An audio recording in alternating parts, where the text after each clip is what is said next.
Hello, good morning. स्वागत है आप सभी का एजुकेशनल यूट्यूब चैनल शिक्षा मेला पर। और मैं हूं नमन कुमार। तो मुझे उम्मीद है आप सब कुशल होंगे। पिछले वीडियो में हम लोग प्रश्नावली 2.3 के प्रश्न संख्या 1 से लेकर 8 तक के प्रश्न को आसानी से हल कर चुके हैं। और आज की इस वीडियो में हम लोग देखेंगे प्रश्न संख्या 9, 10 और 11 को, और इसे आसानी से हल करना सीखेंगे। तो आइए देखते हैं प्रश्न संख्या 9 क्या है। 9वां प्रश्न में क्या समीकरण दिया है। 9वां प्रश्न है 15 into 2 minus x minus 5 into x plus 6 बटा 1 प्लस 3x। 1 प्लस नहीं, माइनस है। 1 माइनस 3x बराबर 6। ये है 9वां प्रश्न। और अब हम इसे हल करेंगे। तो हम जानते हैं बाएं पक्ष में यदि कोई पद भाग में हो तो उसे दाहिने पक्ष में गुणा मिलाया जाता है। तो हम इनको इधर से यानी बाएं पक्ष से दाहिने पक्ष की ओर लाएंगे। तो यहाँ भाग में है और इधर आएगा तो गुणा में हो जाएगा। तो हमारा समीकरण कुछ इस तरह हो जाएगा। 15 गुना 2 माइनस एक्स माइनस 5 गुना एक्स प्लस 6 बराबर 6 गुना 1 माइनस 3x। ठीक है। अब हम इन सब को गुना कर लेंगे। 15 गुना हो जाएगा 30, 15 में x से गुना होगा तो हो जाएगा माइनस 15x, फिर माइनस 5 में x से गुना होगा तो माइनस 5x, माइनस 5 में प्लस 6 से गुना होगा तो माइनस 6 × 5 = 30 होता है, बराबर 6 में 1 से गुना करना है, 6 कम 6, फिर 6 में माइनस 3x से गुना करना है तो माइनस 6 × 18x। ठीक है। अब हमें सभी चर को बाएं पक्ष में कर लेना है और सभी अचर को दाहिने पक्ष में कर लेना है। हम देख रहे हैं यहाँ पे चर ये और ये है। एक है माइनस 15x और दूसरा है माइनस 5x। दोनों माइनस में है यानी दोनों ऋणात्मक है। तो जब दोनों चर या अचर ऋणात्मक होते हैं तो उन्हें जोड़ करके ऋण का चिन्ह लगा दिया जाता है। यानी कि माइनस 15x और माइनस 5x मिल करके हो जाएगा माइनस 20x। माइनस 20x और यहाँ पे 30 और 30 दोनों कट जाएगा क्योंकि दोनों का मान समान है और एक प्लस में है और एक माइनस में है। तो जब भी कोई दो पद के मान समान हो और एक प्लस में हो दूसरा माइनस में हो तो दोनों कट के शून्य हो जाता है। और फिर इधर दाहिने पक्ष में माइनस 18x चर के साथ में है तो इसको हम बाएं पक्ष में खींचेंगे तो यह प्लस में हो जाएगा। हम लोग जानते हैं कि जब भी कोई एक पद दाएं से बाएं या बाएं से दाएं पक्ष में जाता है अर्थात बराबर के चिन्ह को क्रॉस करता है तो उसका चिन्ह बदल जाता है। प्लस से माइनस में हो जाता है, माइनस से प्लस में हो जाता है, गुणा से भाग में और भाग से गुणा में हो जाता है। और बराबर हो जाएगा 6 क्योंकि 30 और 30 दोनों कैंसिल हो गया है। एक प्लस में है एक माइनस में है, इन दोनों का मान 0 हो गया है। तो अब हमारा समीकरण काफी सरल हो चुका है। अब इसे हम हल करेंगे। माइनस 20x से 18x जोड़ना है तो हमें प्राप्त होगा माइनस 2x और बराबर हो जाएगा 6। ठीक है। और 2 और x के साथ गुना का संबंध है तो इसमें से 2 जो अचर है इसको यदि हम दाहिने पक्ष की ओर लाते हैं तो यह भाग में हो जाएगा। यानी x बराबर हमें प्राप्त होगा 6 बटा माइनस 2 और इसे काटेंगे, काटकर छोटा करेंगे तो हमें प्राप्त हो जाएगा माइनस 3। ठीक है। तो इस समीकरण 9वां समीकरण के लिए x का मान माइनस 3 हो गया और यही इस समीकरण का हल हुआ। काफी आसान है, सिर्फ देखने में थोड़ा अजीब लगता है तो इससे डरने की जरूरत नहीं है। मैं हूं आप लोग के साथ। अब हम लोग देखेंगे इसी प्रश्नावली के 10वां प्रश्न। यदि चीजें समझ में आ रही हो तो वीडियो को शेयर करते चलिए। और यदि आप मेरे चैनल पर नए हैं तो चैनल को सब्सक्राइब कर लें और वीडियो को लाइक कर दें, ताकि जब भी नई वीडियो अपलोड किया जाए तो सबसे पहले आपको इसका नोटिफिकेशन प्राप्त हो जाए। चलिए अब देखते हैं 10वां प्रश्न। 10वां प्रश्न में कथन से समीकरण बनाकर और उसे हल भी करना है। 10वां प्रश्न कहता है, 2 अंकों की संख्या का दहाई अंक इकाई अंक का तिगुना है। यदि अंक बदल दिए जाएं तो प्राप्त संख्या मूल संख्या से 36 कम हो जाती है, वह संख्या ज्ञात कीजिए। इस तरह के छोटे छोटे प्रश्नों के लिए समीकरण बनाना हम लोग सीख चुके हैं। आइए फिर से देखते हैं इसके लिए समीकरण कैसे बनेगा। तो सबसे पहले तो हमें क्वेश्चन के शर्त को अच्छी तरह से पढ़ना होगा और समझना होगा कि क्वेश्चन में कहता क्या है। क्वेश्चन कह रहा है कि 2 अंकों की संख्या का दहाई अंक इकाई अंक का तिगुना है। दहाई अंक इकाई अंक के तिगुना है, तो हम इकाई अंक को x मान लेंगे। माना इकाई अंक x है, ठीक है। तब दहाई अंक क्या हो जाएगा, 3x, क्योंकि तिगुना है और तिगुना के मतलब हम लोग जानते हैं 3x होता है। तिगुना के मतलब 2x होता है। यदि चर हम x मानते हैं तब, यदि y मानते हैं तो तिगुना का मतलब 3y, ठीक है। जो भी चर हम मानेंगे उसी के अनुसार हमारा दूसरा पद ज्ञात होगा। अब हमें इस 2 अंक की संख्या का इकाई और दहाई के दोनों अंक प्राप्त हो गए हैं। दोनों अंकों के लिए व्यंजक प्राप्त हो गए हैं। अब क्वेश्चन का शर्त है, यदि अंक बदल दिए जाएं तो प्राप्त संख्या मूल संख्या से 36 कम हो जाती है। अब देखिए यहाँ पे इकाई का अंक x है और दहाई का अंक 3x है, तो संख्या क्या हो जाएगा। सबसे पहले हमें जानना होगा कि संख्या क्या होगा। संख्या हो जाएगा 3x गुना 10 प्लस x, क्योंकि दहाई के अंक में हम 10 से गुना करते हैं, तो इसमें 10 से गुना करेंगे तो हो जाएगा 10 के 30x प्लस x बराबर हो जाएगा 31x, ठीक है। क्योंकि कोई भी संख्या ले लेते हैं, मान लीजिए हम यहाँ पे 65 ले लेते हैं और 65 को जब अलग अलग करते हैं तो ये हो गया इकाई का अंक और ये हो गया दहाई का अंक। ये है हमारा इकाई का अंक और ये दहाई का अंक। यदि इसको हम तोड़ते हैं तो दहाई के अंक में हमें 10 से गुना करना होगा, यानी कि 6 गुना 10 प्लस 5। इसमें 1 से गुना करना होता है, तो 1 से गुना करने पर कोई अंतर नहीं पड़ता है, तब जाकर के हमें 65 प्राप्त होगा। 10 छक 60 प्लस 5 यहाँ पे 1 कर देते हैं, 1 से गुना करने से कोई फर्क नहीं पड़ता है। इसलिए यहाँ पे हमने दहाई का जो अंक है उस दहाई के अंक में 10 से गुणा कर लिया और इकाई के अंक में 1 से गुणा किया है।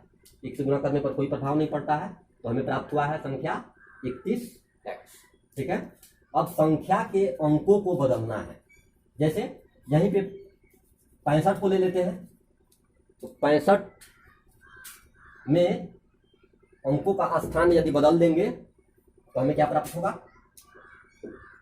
पहले 65 इस प्रकार हमने लिया था, अब यदि इनके इकाई और दहाई के अंक को बदल दें तो हो जाएगा 56, ठीक है। उसी प्रकार इस संख्या में इकाई के अंक को दहाई बना देना है और दहाई के अंक को इकाई बना देना है, तो प्राप्त संख्या मूल संख्या से 36 कम आता है।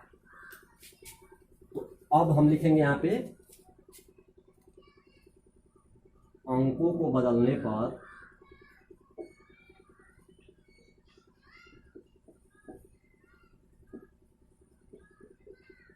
प्राप्त संख्या क्या हो जाएगा। अब चल जाएगा ये इकाई के अंक पर और ये चल जाएगा दहाई के अंक पर।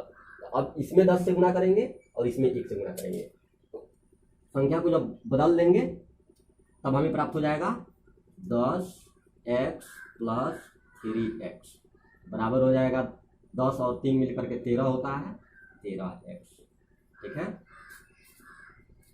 मूल संख्या ये है और बदलने से प्राप्त संख्या ये हुआ। ठीक है, तो अब हमें देखना है यहाँ पे मूल संख्या लिख लेते हैं।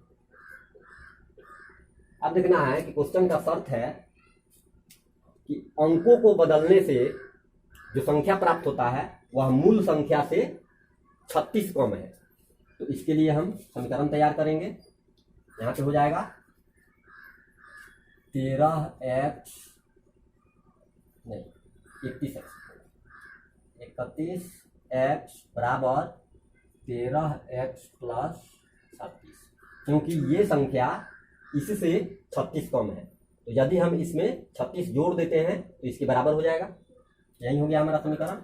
अब हम चर पद को एक तरफ करेंगे और अचर पद एक तरफ कर लेंगे, तो होगा 31x माइनस 13x, क्योंकि 13x दाएं पक्ष में प्लस में है, बाएं पक्ष में जाएगा माइनस में हो जाएगा, बराबर हो जाएगा 36।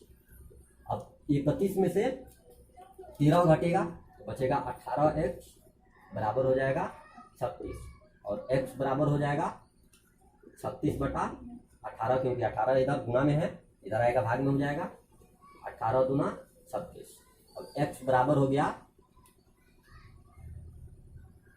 2।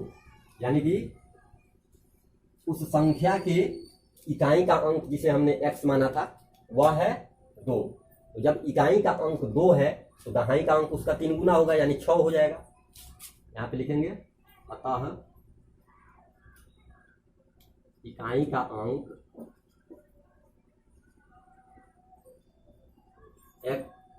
x बराबर 2 है। ठीक है, तथा दहाई का अंक 3x है। यहाँ पे व्यंजक इसके लिए प्राप्त है, 3x है तो इसका मान हो जाएगा 3 गुना x की जगह पर 2, यानी x का मान रख देंगे 3 गुना 6। इकाई का अंक हमें मिल गया 2 और दहाई का अंक मिल गया 6। ठीक है, तो हमें संख्या क्या मिलेगा, मूल संख्या हो जाएगा, दिख रहा है, मूल संख्या दहाई के अंक को पहले रखते हैं यानी कि 6, और उसके बाद इकाई के अंक को रखते हैं, इकाई और दहाई, यानी कि मूल संख्या हमारा क्या हो गया 62 हो गया। यही हो गया 10वां प्रश्न के लिए हल, जो देखने में कुछ कठिन है पर यदि हल करने का प्रयास करें तो कुछ भी कठिन नहीं है। तो आइए अब देख लेते हैं इसी प्रश्नावली के अंतिम प्रश्न, प्रश्न संख्या 11 को।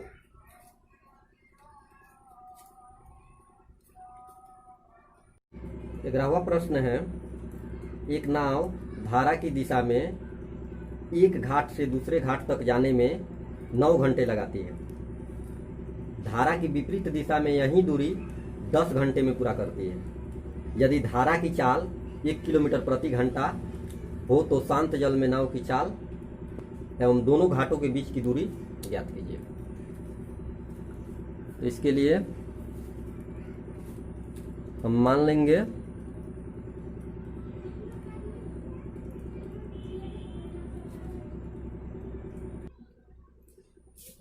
शांत जल में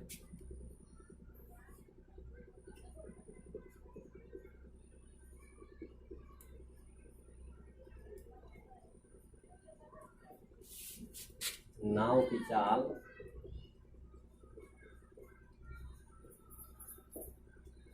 1 किलोमीटर प्रति घंटा है। ठीक है, मान लिया शांत जल में नाव की चाल 1 किलोमीटर प्रति घंटा है, तो धारा की दिशा में नाव का चाल हो जाएगा, तो इसलिए धारा की दिशा में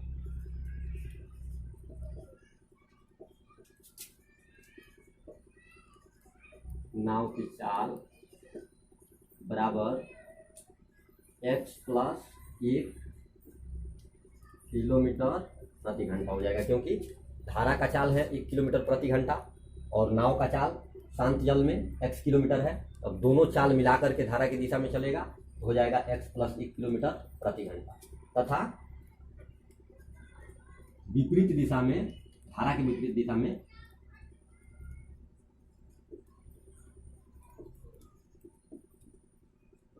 नाव की चाल हो जाएगा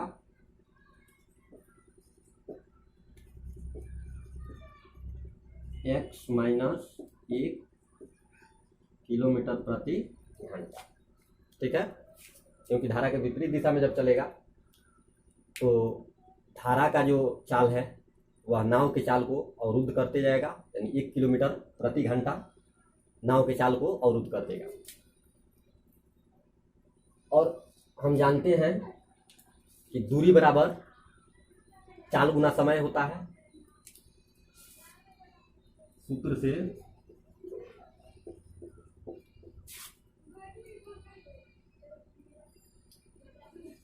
कुल दूरी बराबर चाल गुना समय। ठीक है, तो पहला दूरी जो धारा की दिशा में चल रही है नाव, वह 9 घंटा में तय करती है, और दूसरा दूरी जो धारा के विपरीत दिशा में चलती है वह 10 घंटा में पूरी करती है। धारा के विपरीत दिशा का चाल ये है, और धारा के विपरीत दिशा में दूरी को तय करने में 10 घंटे का समय लेती है। इसलिए कुल दूरी हो जाएगा 10 गुना x माइनस 1 बराबर न धारा की दिशा में 9 घंटे में दूरी तय करती है, और धारा की दिशा में चाल है x प्लस 1। x प्लस 1 से 9 में गुणा करेंगे तो ये टोटल दूरी हो जाएगा। अब यहाँ गुणा करेंगे तो 10x माइनस 10 बराबर 9x माइनस प्लस 9। अब चार पद को एक तरफ करेंगे, 10x माइनस 9x बराबर 9 प्लस 10, क्योंकि इधर 9 प्लस में है 9x, इधर माइनस में हो गया, इधर माइनस में है 10, इधर प्लस में हो गया। 10x में से 9x घटेगा, केवल x बचेगा। एक x बचता है तो एक नहीं लिखा जाता है, और यहाँ पे 10 9 19 हो जाएगा। यानी कि धारा का जो चाल है शांत जल में वह 19 किलोमीटर प्रति घंटा हो गया। देख देंगे यहाँ पे, अतः शांत जल में नाव की चाल बराबर 19 किलोमीटर प्रति घंटा। ठीक है, और एक और प्रश्न है इसमें, दोनों घाटों के बीच की दूरी ज्ञात करना है। तो दोनों घाटों के बीच की दूरी किसी एक चाल से उसके समय में गुणा कर दिया जाएगा। मान लेते हैं यही चाल हो गया, तो इस चाल से दोनों घाट के बीच को पार करने में 9 घंटा का समय लगता है। इसमें 9 से गुणा करेंगे तो दोनों घाटों के बीच की दूरी हो जाएगा